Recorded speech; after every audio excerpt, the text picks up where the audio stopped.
on 03456060973 and tell me why I've got it so hopelessly wrong. If, like me, you think her time is up, well, text me on 84850. Maybe you think she'll survive actually past Christmas, Nigel, but once Brexit's done, she'll be gone.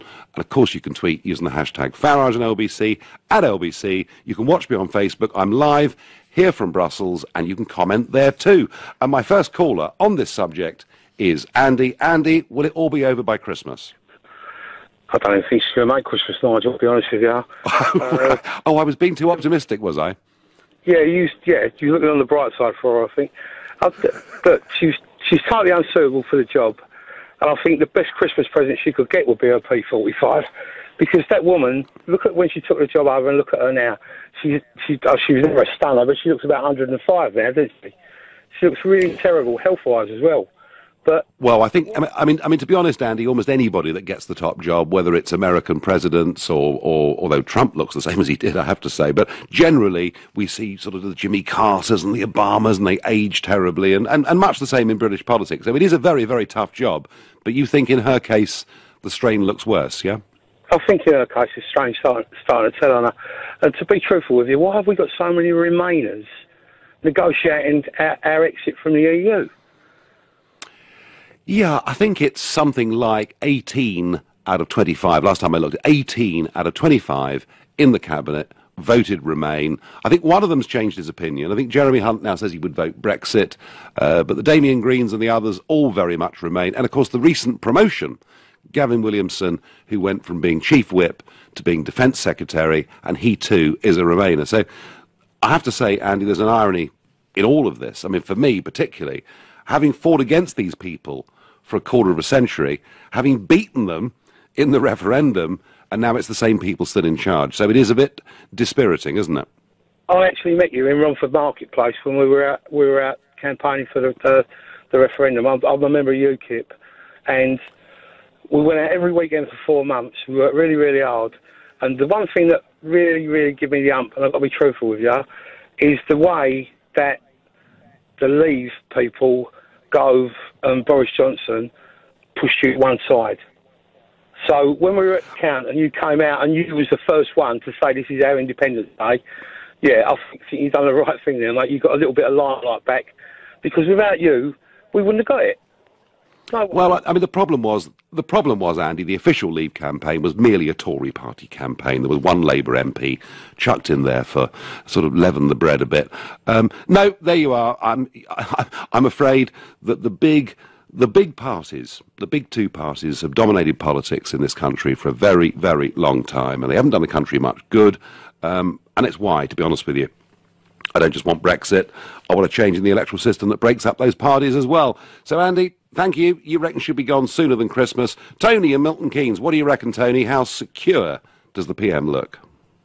Well, you know, Nigel, I'd like to say, first off, I'm a fan of your work, but I don't understand the premise of this question, or rather, I don't understand the value of asking it, because for me, this country is only a two-political party country, and, you know, slamming the Conservative Party, bad as they are, I think they're the lesser of two evils. So, you know, by undermining their credibility further and picking holes in them, I think we're just creating more opportunity for Labour, and that would be a true disaster. Well, Tony, I'm going to take a completely contrary view to you. I'm going to say this to you.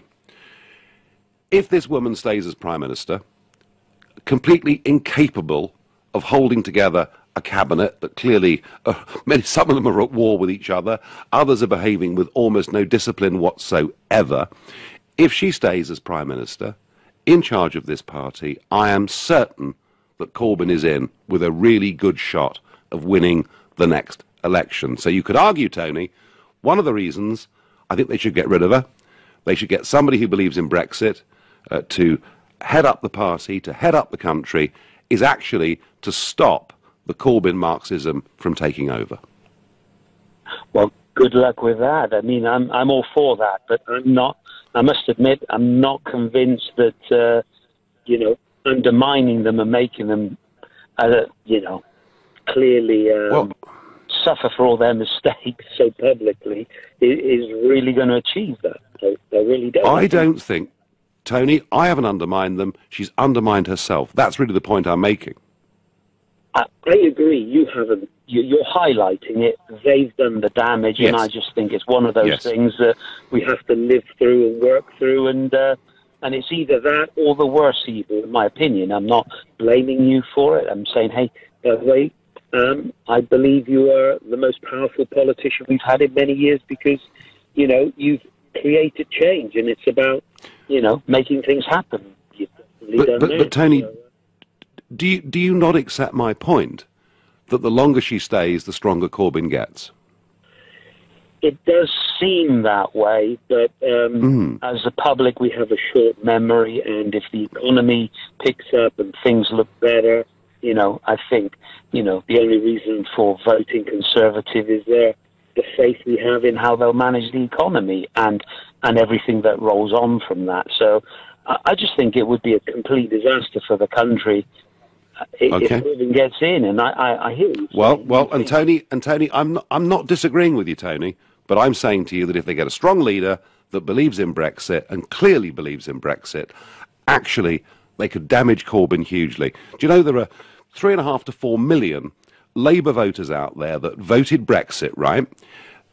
In the general election, Corbyn put forward a manifesto in which he said, under a Labour government, we will leave the single market, we will end the free movement of people, and now, 5 months on, he's completely betrayed that. I do not think that Theresa May is going to get those kind of Labour voters to vote for her. I think somebody else could. Let's see. Tony, I thank you for your point of view, and Tony got grave reservations. He's worried that destabilisation, I guess, could lead to a general election. Ollie says to me on text, if Mrs May worked in the corporate world, she would have gone by now. Ridiculous. She is performing this way and nothing is being done about it. Well, I think, to be honest, Ollie, there's plenty of muttering going on, but they haven't yet got the required, I think it's 47 signatures they need to hold a leadership contest. It can't be very far off, in my opinion.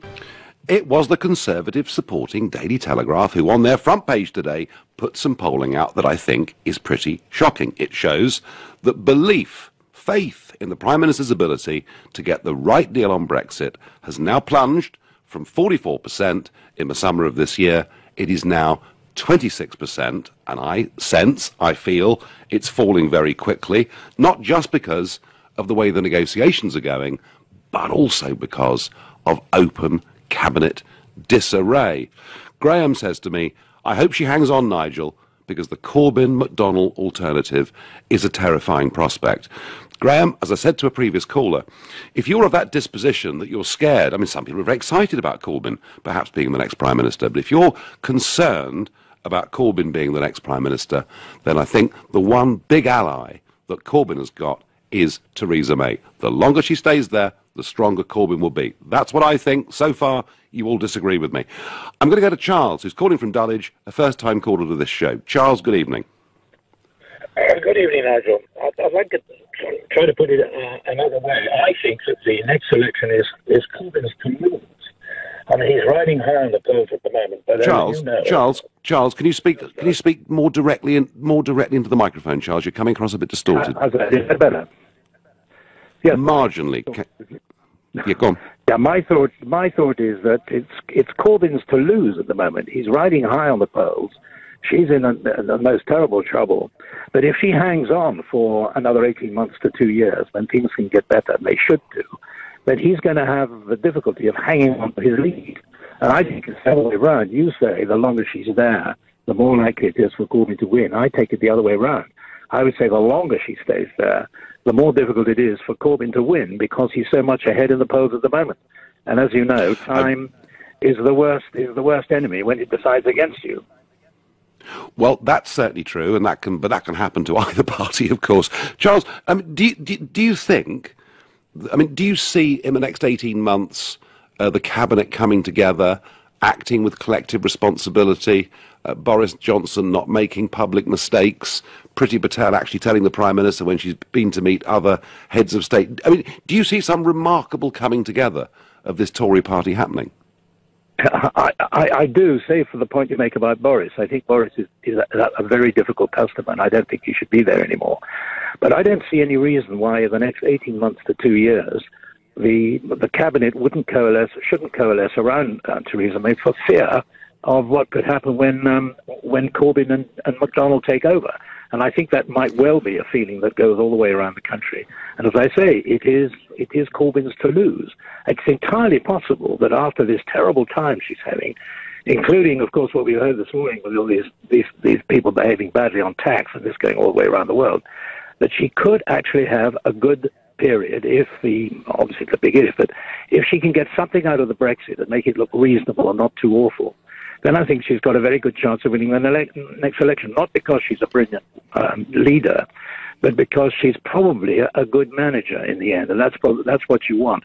But I still say that the longer she stays, the chance she has of winning, and I think that Corbyn is there to lose. How about that? I cannot agree with you, Charles. I mean, of course, you could be right on the overall big picture. None of us can predict the future. Who would have thought 7 or 8 months ago that Jeremy Corbyn would be riding as high as he is? So you can never quite predict the future. Obviously, that's right. But Charles, when you say she's a good manager, would a good manager have allowed the months of July and August to be dominated by the Chancellor of the Exchequer and the Foreign Secretary disagreeing on a weekly basis in public?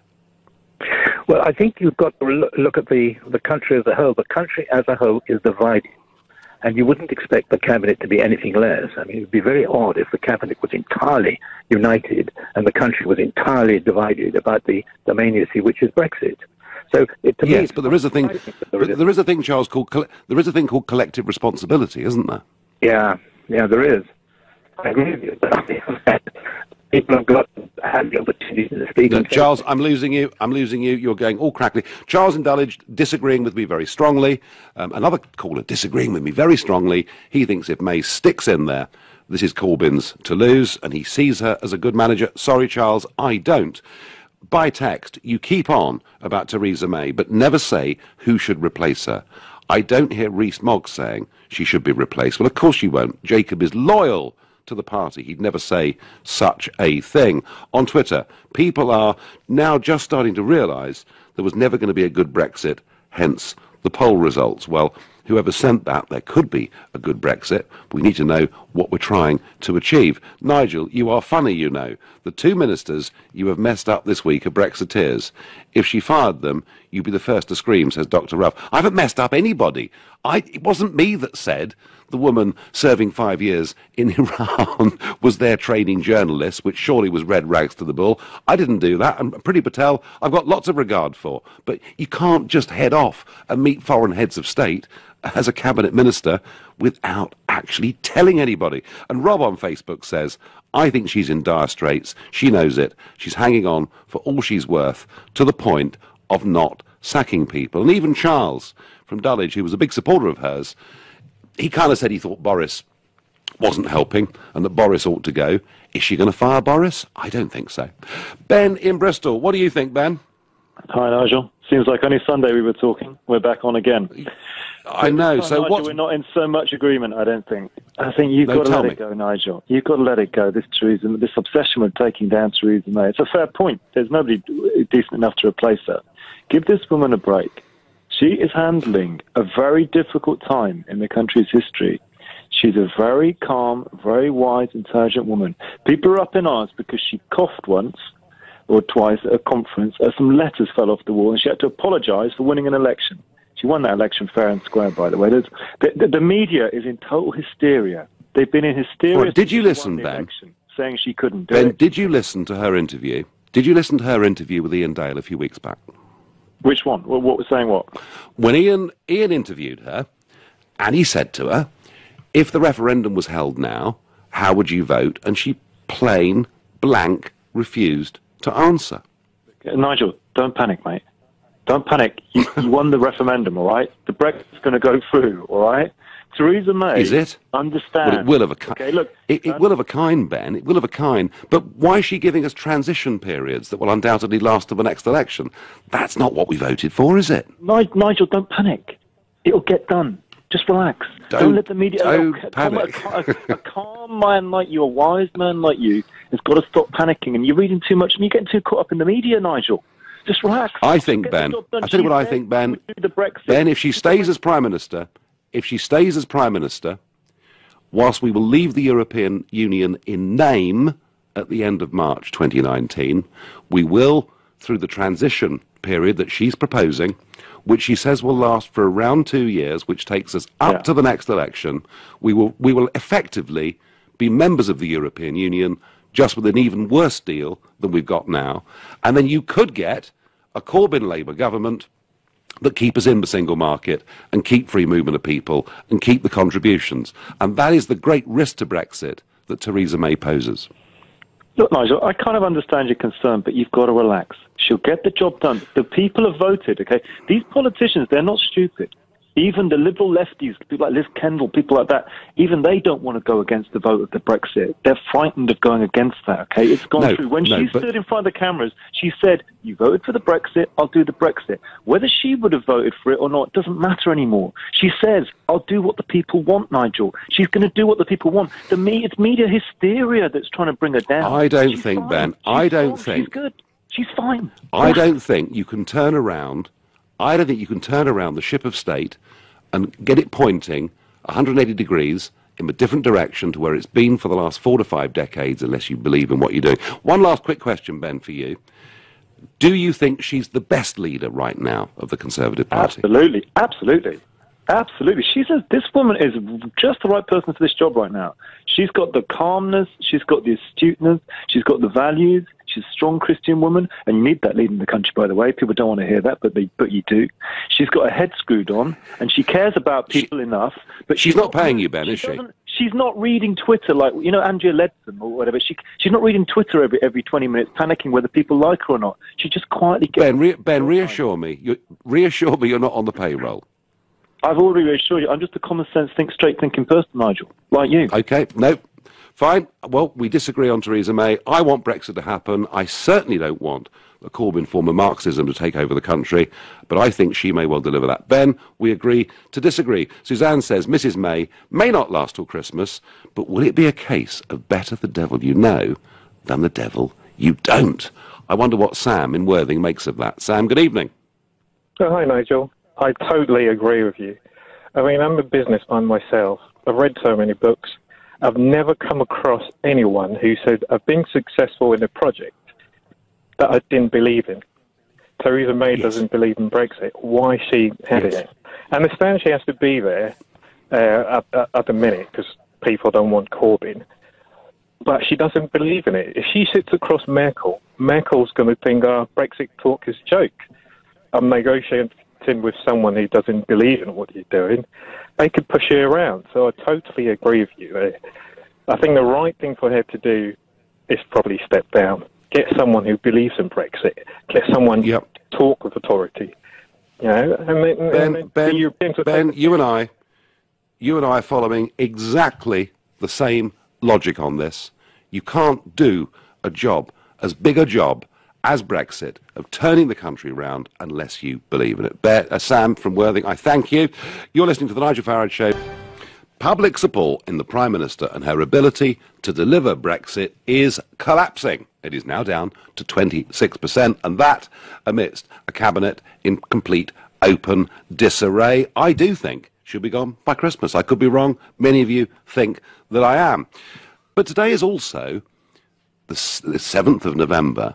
It's the 100th anniversary of one of the most important political global events in history, and yet no one is really talking about it. You see, the Bolshevik Revolution, the Communist Revolution, Lenin, and all of that. Yeah, okay, we call it the October Revolution, but that's because they were on a different calendar to us that was 13 days behind ours.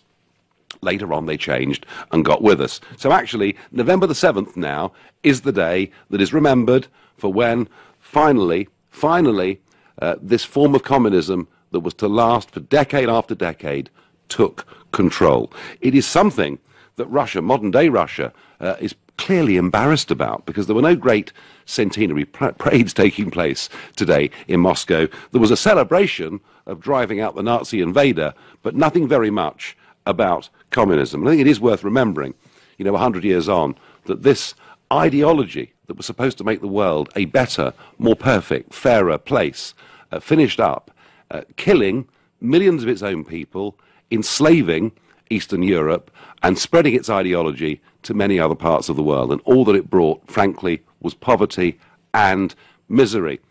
And I don't want an updated form of hard-line socialist Marxism taking over the country again, which is why I think the longer Theresa May stays, the more likely it is that Corbyn and McDonnell will take over. Now, from time to time, I've been bringing you some business updates, a Brexit business briefing. And here goes for some updated financial news. The FTSE 100 index hit a record high at the close of last week, scaling heights at just over 7,560 points. Even the BBC had to report last week that UK manufacturing growth continues to improve. The Purchasing Managers Index, prepared by IHS Markit, shows 15 consecutive months of expansion and supports the view of their senior economist that UK manufacturing made an impressive start to the final quarter of 2017. Indeed, industrial production was up 1% in the third quarter, according to ONS estimates. And the United Kingdom has just become China's 8th largest economic partner in the world, according to the CBI. By completing £55 billion of the trade last year with China, we are now second only to Germany in terms of the volume of business that we do amongst EU members. And Silicon Valley has more than doubled its UK investments in tech startups, rising from £342 million in 2016 to £885 million in the first 3 quarters of 2017. And JP Morgan has downgraded the number of staff expected in Paris from 4,000 to just 1,000. And similarly, UBS said its target is to keep as many jobs in London as it can, reducing the number it anticipates in Paris from 1,000 down to a mere 250. And the acceleration of GDP growth from 0.3% in the second quarter to 0.4% in the third. And with unemployment rates now at a 42-year low, we saw the Bank of England returning interest rates to the level they were before the referendum. Ends. There's plenty of good news out there. It isn't all misery. We're doing absolutely fine. And if we sort Brexit out, we'll be doing better still. Sharon in Oxford is a first-time caller to this show. Sharon, am I right or wrong that Theresa May needs to move on, or this government is in real trouble? I'm afraid I'm going to be another person who has to disagree with you on that. Yep. I'm a fan of yours, by the way, and I voted for Brexit. Yep. My feeling is that I feel that there's kind of like a insidious campaign by Remainers to try and bring down this government. I continuously hear Labour, John McDonnell, the trade unions and others, they want to bring down this government. And what it is, it's a sort of like a campaign by the Remainers to remove Theresa May from power, okay? And then, even if I don't know who you think should take over from Theresa May, but whoever it is that takes over from Theresa May, then if they have to do an option like a no-deal Brexit or anything like that, the people who oppose that will say, oh, they have no mandate from the public to be the Prime Minister. We need a general election. So then it will force a general election. And then there's a very good chance, as you fear, of Labour winning that election. And then the Remainers will try and force whoever wins that Labour election to then bring in a second referendum and undermine Brexit. So I don't think removing Theresa May is a wise thing. It's impossible for any Prime Minister right now to be popular and bring in Brexit, because half the country almost voted against that. So there's a lot of people out there who wish whoever's Prime Minister right now would be wished a lot of ill will by many people who want to stay in the EU. So she's never going to be popular with the public. She's only going to be popular when we get through this process and you come out the other side, and actually all those good news you just said is happening, continues to happen after Brexit. She'll become very popular then. But right the trouble is, Sharon, yes, the country's divided on this, although, you know, we've had a slew of polls. Between 68 and 70% of people just want the government to get on and deliver Brexit, which is a very big change from where we were at the time of the referendum. But Sharon, her problem is this, that half the people that voted Brexit now have lost confidence in her ability to deliver it. And I would put it to you, that's a pretty serious situation.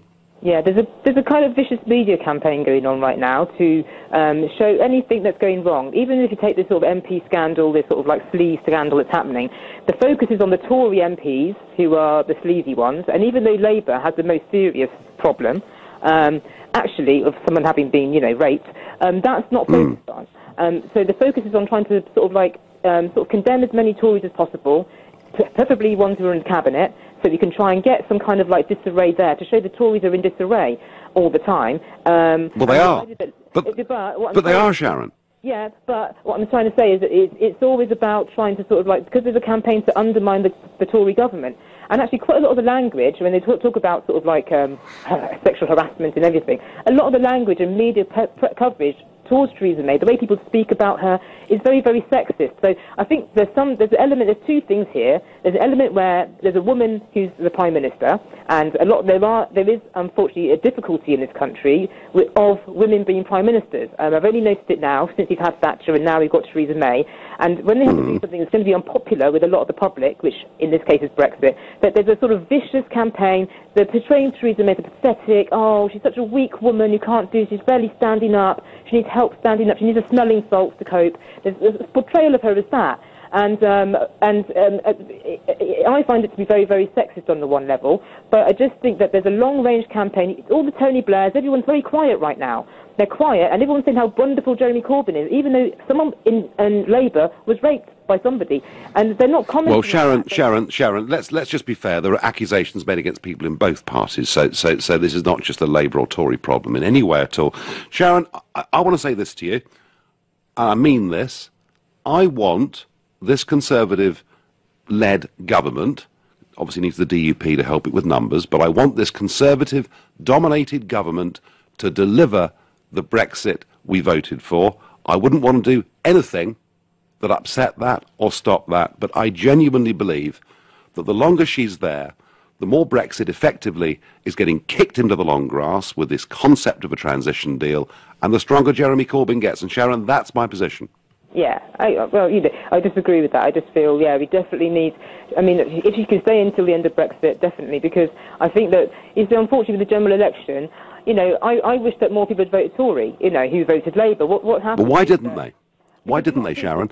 Unfortunately, I know it sounds a bit mean, but I think a lot of people, in the general election, they wanted Brexit, they voted for in the referendum, and then when Jeremy Corbyn came along and said, I'll pay your student loan, I'll give you £5 extra benefits a week, all these things, they jumped to have £5 more benefits in their bank account at the end of the week. So you don't think that it was her... ...of us governing ourselves? A lot of people... So you don't think, Sharon, that it was her wooden delivery, her lack of humour, and her lack of empathy? Do you not think that had something to do with why the Tories underperformed the way they did in the election?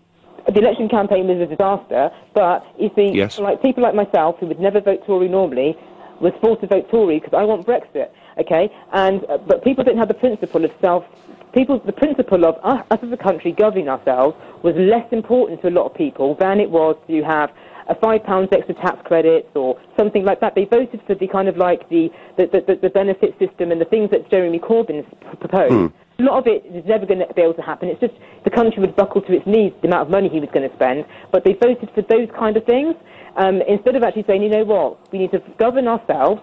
The money we're going to save by not being in the EU, we can use that for ourselves. Well, and Sharon, now we hear she may be prepared to pay a €60 billion bill for us to leave.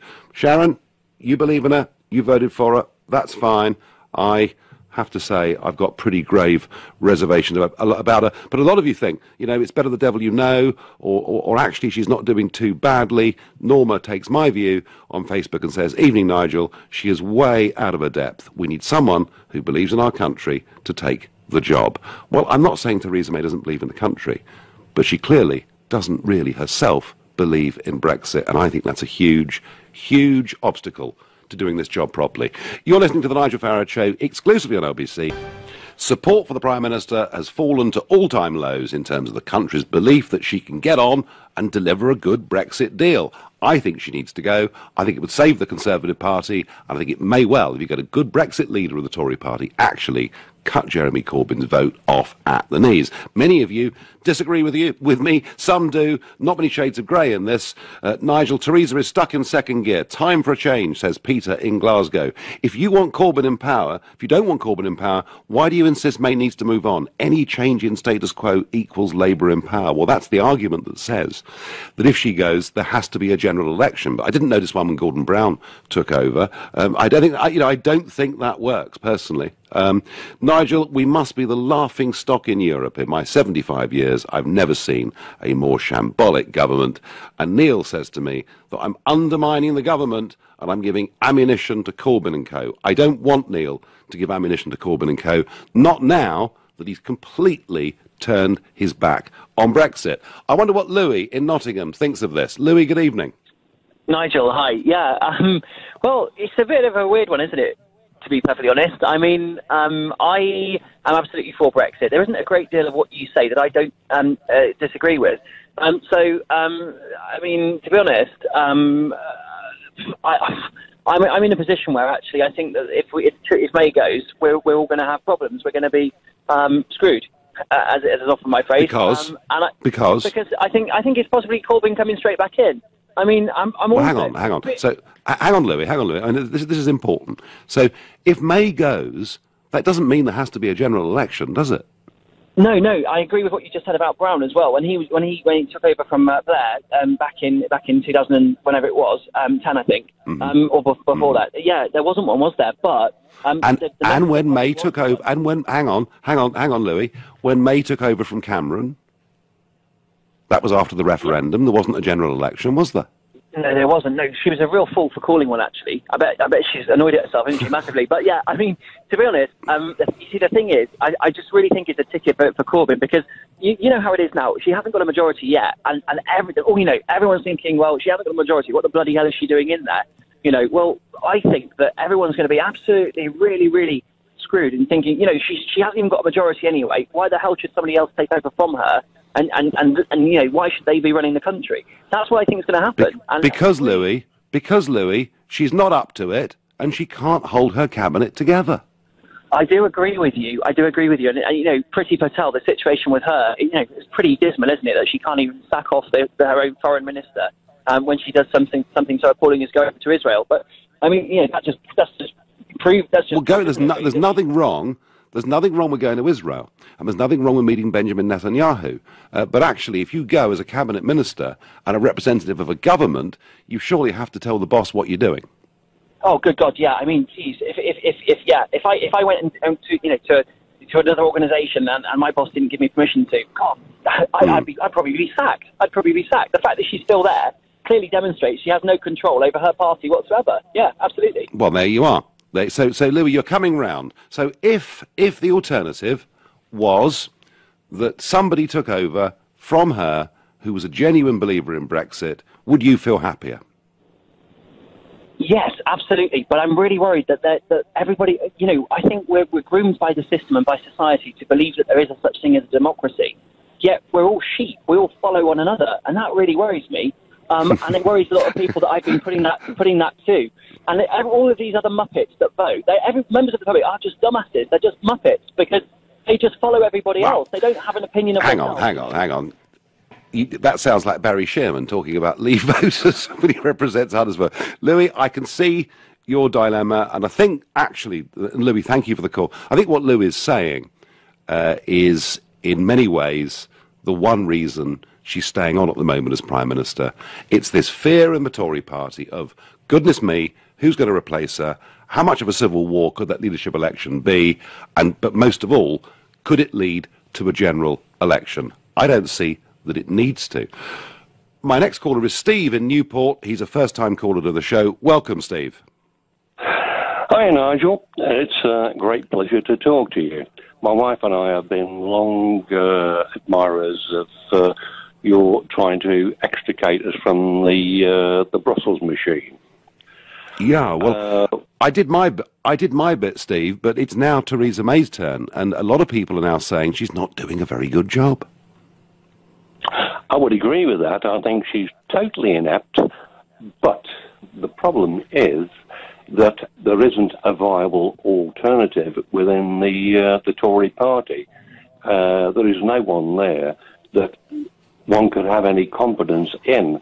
David Davis is attempting to do a job in Brussels, but albeit, I think, with his hands tied behind his back. Mm-hmm. So what if Steve, David Davis was leader and didn't have his hands tied behind his back? He might just do a better job. It has to be said, it's a very difficult job to do, but by the same token, one could say that he should say, OK, this is our deal, take it or leave it, and get on with it. The French are well known for doing that sort of thing. I lived in quite a long time. Yes, and they've done it. They've done it at European summits to get their way on a variety of things over the years. I mean, Steve, do you think Theresa May is a leader? Far from it. I don't think she has the wherewithal to lead the country. I think she might be quite an adequate sort of politician, but then again, that's no big job, is it? You know, I don't think in terms of leadership she has got it at all. You know, unfortunately. So you don't support her, but Steve, you don't support her, but you're worried about her going, yeah? I most certainly am, because I can't see a viable alternative. I like Rees-Mogg, but he has a persona which I quite like, but I don't think he would appeal to everyone. I think he's a very clever bloke, but I don't think he has the persona to actually lead the country. And I can't see him. And as for Boris, you know, he's just a buffoon, like, you know. Well, he's not a fool, but he's a very clever man, Steve, but he maybe gets a few things wrong. Steve, thank you for your call. Going to have to let you go. Tom says to me, what is happening in the Parliament at the moment is a direct result of Brexit. Your idea is making your representatives squabble like little children and making your country a laughingstock of the world, yet you still go on like Brexit is a good thing. Tom, Brexit was the political earthquake, but we haven't yet had the aftershocks, and the aftershocks, I think, may well break up the political parties as we know them. At least I hope it does, because they're not serving us terribly well. Hopefully Jeremy Corbyn will be in number 10 implementing socialist policies. Brexit will be abandoned, and that will be the icing on the cake. Well, that's the one thing that I really do want us to avoid, and I think the longer that Theresa May stays there, the more likely it is that that will happen. But many of you don't agree with that, and my final caller quickly tonight is Anthony from Chingford. Good evening, Anthony. Hi, Nigel. Hi, good evening. Big fan of yours. Good evening. But I would like to bring up the point that a government in power devotes all of its time to running a country, and now we've got a government in power that also has the enormous job of trying to work out a Brexit deal with Brussels, which for Theresa May is a near full-time job. So not only has she got to run a country, but she's also got to negotiate one of the most important historical deals that England has probably ever had. So to try and judge her when she's got so little time to do both is a very difficult thing to do, because the position she's in... Sure, but is she up to it? Ever been in before. So how do you say... I accept that, but do you think she's up to it?